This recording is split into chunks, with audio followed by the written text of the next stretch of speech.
Have you ever looked at a menu and wondered where all the ingredients came from and how far they traveled to get to your plate? Probably not. But if you do think about it, you'll realize that most meals travel a phenomenal distance for you to enjoy. And that led me to thinking, is it possible to make a world-class meal from just the food grown in the boundaries of a single property? And when I mean property, I mean my property, the 12 acres that I live on. At first this seems easy. Anybody can roast a chicken, saute some beans and make some mashed potatoes. The basic food is not hard, but what I'm talking about is world-class level, Michelin star level. At first it seems kind of simple, but then the more you think about it, the harder it gets. What do you use for cooking oil? If you're not going to invest in a cow, what's the fat that you're going to use to produce food? I mean, fruits and vegetables are fairly easy. What livestock are you going to raise? Is it going to be chickens? Is it going to be ducks? You're going to raise cows? Or are you going to go vegan and do mushrooms? Chefs have access to basically the whole world for ingredients. That makes it easier. Now, if you limit yourself to just 12 acres, it becomes you have to become very creative to actually produce a world-class meal. And that's my goal, because hey, YouTube's all about challenges, and this seems like the perfect one. And who doesn't love going on YouTube and getting soul-destroying comments about your projects? For this project, I have basically one rule, a bunch of guidelines, and a few exceptions. The primary rule is everything that is to be eaten needs to be grown on this property. Now, there are a few small exceptions. For example, salt. It would be impossible to get a meaningful quantity of salt from this property, and I don't think a world-class meal could be world-class without salt. There's a few other small exceptions that aren't major. This isn't about being a Luddite, so any technology I can use to make this project better, I will. So if I want to order the world's best Japanese oil press, I will. Followed my other project, Art of Drink, which I've been working on for 15 years. You know that I've been writing about cocktails and soda fountain drinks and basically any other drink category you can think of. And for me, that means cocktails. There has to be a cocktail because why not? That means distillation, which will be a fun part of this project. Then we're also going to have to look at wine because any great meal needs wine, or at least to me. Ideally, the meal would be 12 courses. I've roughed out a menu to see if it would be possible from the things I can grow on this property. I think it can be done. It is going to be challenging.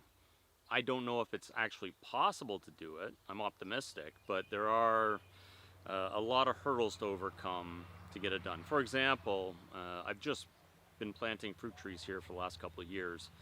It'll probably take like 3 years for some of these fruit trees to begin to bear fruit, which means this project's looking at a 3 to 5 year time frame for the sit-down meal.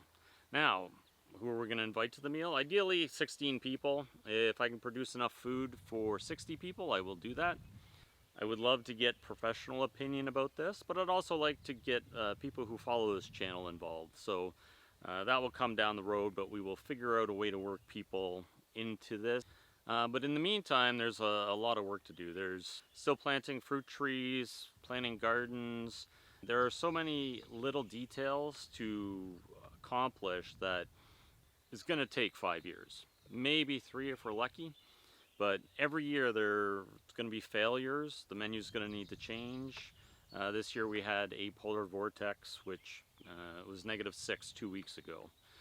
How are we going to execute that 12-course meal? What are we going to grow? How are we going to make it world class? What are the elements that are world class foods? And can we match that from within the boundaries of this property?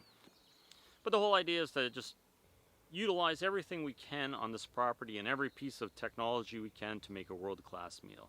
And again, when I say world class, I'm aiming high. I want to hit the Michelin star level, even if it's just a single star. But if, we'll never get a star because that's not the way it works. But the idea is to aim for that level of quality. If we set the bar high, we're more likely to exceed our expectations.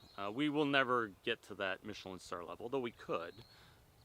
But it's good to aim for something because it's a challenge, and that's the whole point of Farm Food Feast, is the challenge. I'll put in the effort, but I'm going to need help. I'm well aware of the Dunning-Kruger effect. I don't believe I can do this all on my own.